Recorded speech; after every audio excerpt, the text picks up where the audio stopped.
आपके जीवन काल में कोई ऐसे तीर्थ हैं हनुमान जी से जुड़े जो आप रिकमेंड करेंगे कि आपको जाना चाहिए, आपकी अनुभूति वहाँ पे बहुत जल्दी स्ट्रांगली हो सकती है? बिल्कुल सही होती है। अब आपने तीर्थ बोला है, हाँ, तो कौन सी और तीर्थ है वो? हनुमान जी महाराज को हम बोलते हैं अतुलित बल धामम, और धाम और तीर्थ अलग चीज़ हो गई, पहले ये समझो। तीर्थ वो होता है जहाँ पर भक्त ने किसी देवता को प्रसन्न किया, साधना की, माला जब जो आपने बोला घर पे किया, और वहाँ पे करो ऊर्जा में फ़र्क पड़ता है, और वहाँ पे प्रकट हो गए उनके देवता, और वो भक्त ने प्रसन्न किया और क्षणिक आशीर्वाद दिया, दर्शन दिया, और अंतर ध्यान हो गए। उनकी स्मृतियों के हिसाब से उनके पीछे जो मंदिर बने हैं वो सारे तीर्थ हो गए, वो भक्त के पीछे उन्होंने साधना की और भगवान प्रकट हुए, अंतर ध्यान हो गए। और धाम वो होता है जहाँ पर भगवान स्वयं आके रुक गए हैं कि नहीं, ये मेरा धाम, मेरा ही घर है, वो मेरा धाम है। वो वहाँ से क्षणिक के लिए भी जाते नहीं हैं। अब मेरे हिसाब से जहाँ पर मंदिर तो बहुत सारे हैं हनुमान जी के, लेकिन मैंने जो यात्रा की है और मैं आपको रेकमेंड करूँगा, उनमें से चित्रकूट जाओ आप, हनुमान धारा।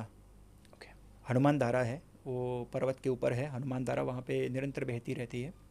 चित्रकूट की हनुमान धारा का मेरा अपना अनुभव है, जो मैं बाद में आपको शेयर करूँगा। वो अलौकिक है। वहाँ पे बैठ के मैंने सुंदरकांड भी किया। साधना की ख़त्म होने के बाद मैंने सबसे पहले वाराणसी गया था, और मैंने ये तीर्थ यात्रा की थी। वाराणसी गया, संकट मोचन हनुमान जी महाराज के दर्शन किए, वो भी एक बिल्कुल, फेमस वो तो मंदिर है। जाते हैं, हाँ। हाँ। और इसके बाद अयोध्या में भी गया, वहाँ पे हनुमान गढ़ी भी गया, वो भी सिद्धपीठ है हनुमान गढ़ी, वहाँ पे इस सिंहासन पे हनुमान जी महाराज बैठे हुए हैं आज। और प्रयागराज भी गया, वहाँ पे लेटे हुए हनुमान जी, लड्डू वाले हनुमान जी, उनके भी मैंने दर्शन किए। उसके बाद गुप्त गोदावरी की जो यात्रा मैंने की थी, अनसुईया माता का मंदिर, वहाँ भी हनुमान जी महाराज की एक बड़ी विशाल मूर्ति है, लेटे हुए है वहाँ पे भी। लेकिन सब जगह पे हनुमान जी के दर्शन मैंने किए, ये सारे तीर्थ स्थानों पे या यात्रा धामों पे। लेकिन जब मैं चित्रकूट गया, चित्रकूट के अंदर सब दर्शन करने के बाद एक हनुमान धारा, उस दिन सुबह से मैंने कुछ खाया नहीं था। बोलते ना, प्रात लई जो नाम हमारा, ते दिन ताने मिले आहारा। मैं भूखा ही रहा।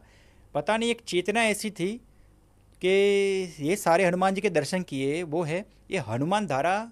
मैंने जस्ट देखा था गूगल के ऊपर, तो एक क्यूरियोसिटी थी जो पहले नहीं थी, लेकिन चित्रकूट आने के बाद पता नहीं वो ऐसा था कि मैं ये विचरण कर रहा हूँ। अनसुईया माता मंदिर, मंदाकिनी और ये सब राम घाट सब देख लिया, राम दर्शन के पूरा म्यूजियम देख लिया, सब कर ये हनुमान धरा। और मेरे ड्राइवर भैया ने बोला कि धवल भाई समय कम है, हमको वापस वाराणसी पहुंचना है।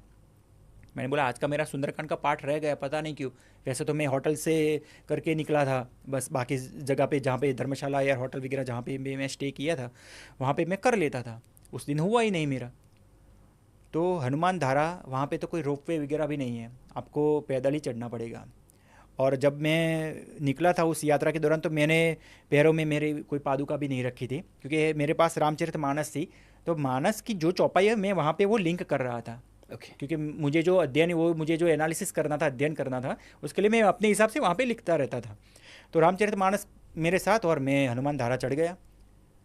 और वहाँ पे हनुमान जी महाराज के दर्शन, और मेरा एक वहाँ पे काफ़ी ऊर्जावान अनुभव मैं बोल सकता हूँ कि सही में अगर मैं वहाँ पे ज़्यादा रुका होता तो शायद दर्शन हो जाते। ऐसा एक अनुभव मैं आज भी अनुभव कर रहा हूँ, फील कर रहा हूँ कि एक बार फिर से वहाँ पे जाऊँ, और वही सुंदरकांड जैसे मैंने अनुमति मांगी थी महाराज के पास कि मैं क्या यहाँ पे कर सकता हूँ सुंदरकांड।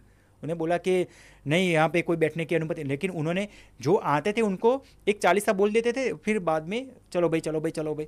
और मुझे पूरा सुंदरकांड वहाँ पे आसन लगाया मैंने, और रामचरितमानस को ऐसे पढ़ा, बाकी सारे चौपाई आह्वान, गुरु आह्वान सब किया, और हनुमान जी के बिल्कुल सन्मुख बैठकर सोचा भी नहीं था कि उस दिन का पाठ वहाँ पे होगा। अंतिम मेरा जो स्थान था वो चित्रकूट का हनुमान धारा था।